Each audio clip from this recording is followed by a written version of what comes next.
Seguramente pasará a la historia como el filme animado vinculado con el género de horror por excelencia. Y es que, aunque prácticamente han transcurrido 10 años desde que vio la luz, Coraline sigue siendo un tema tendencia actualmente. Aún así, te aseguro que muy pocos saben que esta historia, creada por el escritor Neil Gaiman, en realidad tiene un origen mucho más mórbido que la historia vista en el filme, la cual de hecho por sí sola ya es bastante escalofriante. El día de hoy quiero hablarte del caso que dio origen a todo. Por favor, déjame hablarte de la historia real de Coraline.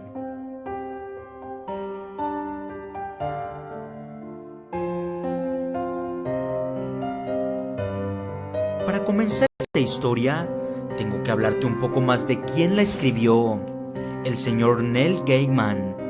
Neil nació y pasó toda su infancia en Hampshire, Reino Unido, que por aquellos años solo era una pequeña y fría comunidad con muy pocas casas a sus alrededores, rodeada de grandes pinos que durante el invierno se adornaban naturalmente con el blanco vestido de la nieve. Los crímenes en la zona eran prácticamente nulos. Siendo un niño, Neil podía darse el lujo de acampar con sus amigos sin preocupación alguna. Sin embargo, nada es perfecto y la comunidad de Hampshire no era la excepción. En las afueras de la zona vivía una anciana y su nieta recién nacida. La anciana era muy reservada y ciertamente nadie quería hablar con ella más del tiempo necesario. Su aspecto era aterrador, pero no mucho más que las historias que en torno a ella se suscitaban. Según lo que el señor Neil recuerda, se decía que el hijo de la anciana había perdido la vida junto con su esposa en un horrible incendio. Y también se decía que mientras el fuego aún se encontraba encendido, la anciana logró entrar a la choza en llamas para rescatar a su nieta recién nacida.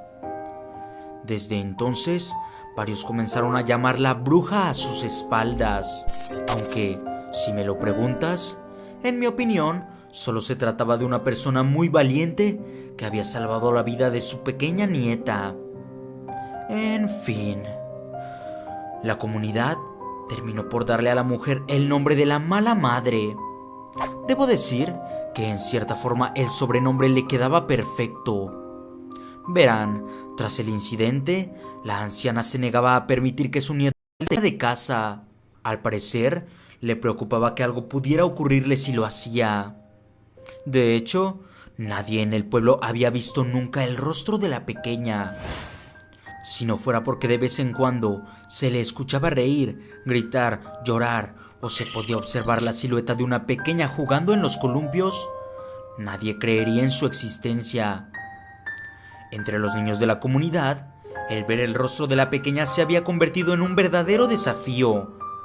Entre los rumores, se decía que la niña había perdido el rostro en el incendio, o que, simplemente, la anciana había enloquecido y quería mantenerla solo para ella. Como sea, es por eso que Neil, junto con un grupo de amigos, se propusieron acampar en la zona más cercana a la casa de la anciana, con la finalidad de esperar a que la oscuridad de la noche los ayudará a acercarse hasta una de las ventanas de la casa e intentar conocer a la niña misteriosa, según lo que el señor Gaiman declararía más tarde a diversos medios de comunicación en entrevistas.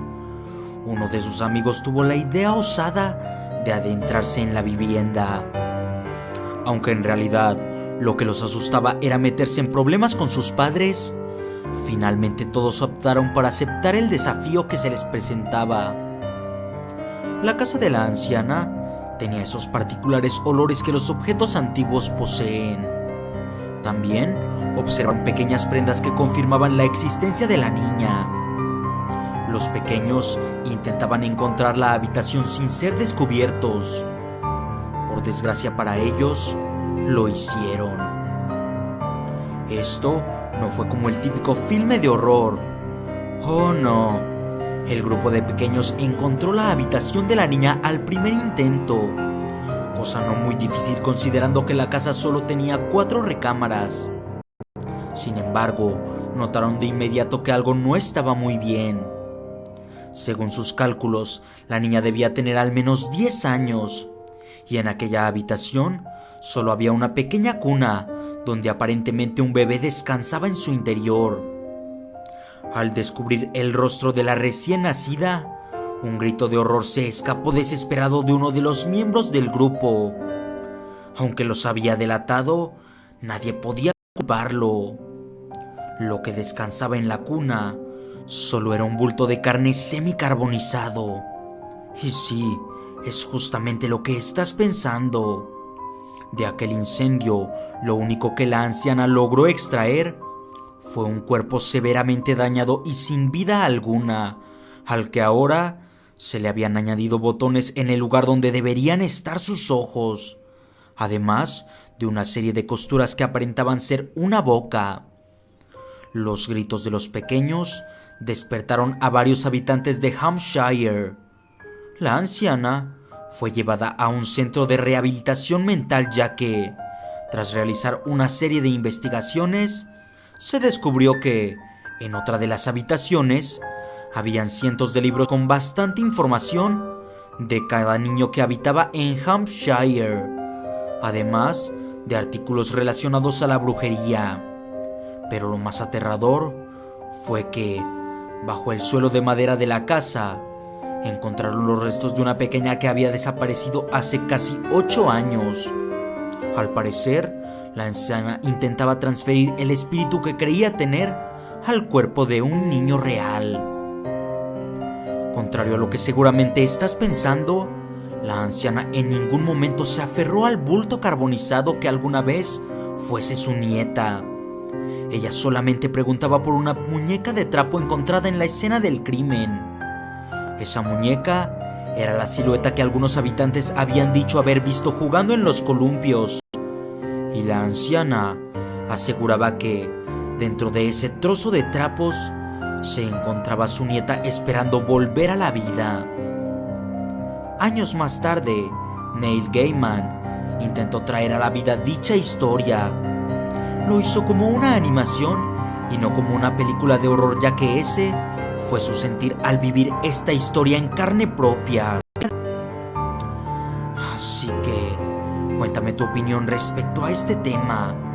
¿Conocías cuál era el origen de este grandioso filme?